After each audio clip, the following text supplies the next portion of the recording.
À quelques jours du premier tour de l'élection présidentielle, Éric Zemmour était sur le plateau de l'émission politique de France 2, Élysée 2022, jeudi 17 mars 2022.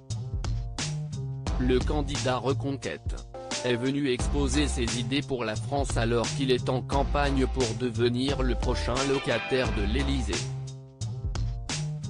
Nathalie Saint-Cric, la responsable du service politique de France 2, est venue l'interroger.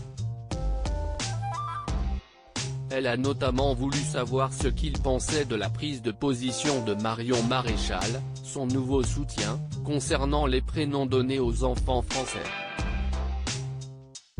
En effet, Éric Zemmour estime que certains prénoms ne sont pas acceptables dans notre société. Seulement, comme l'a rappelé Nathalie Saint-Cric, la nièce de Marine Le Pen s'est démarquée de ce point de vue.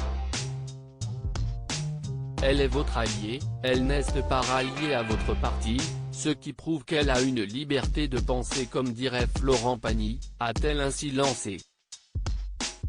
Une référence au chanteur qui a révélé être atteint d'un cancer. Le chanteur très engagé aurait sans doute préféré ne pas être cité dans une émission politique consacrée à Éric Zemmour.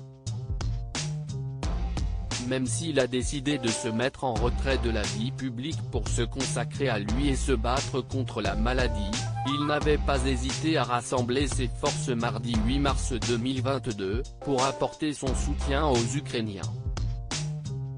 Florent Pagny est un homme engagé en effet. Florent Pagny était présent lors du concert Unis pour l'Ukraine, diffusé en simultané sur France 2 et France Inter. Il a chanté le titre Si une chanson.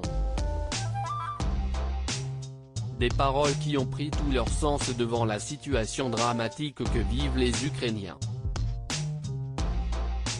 Loading Widget.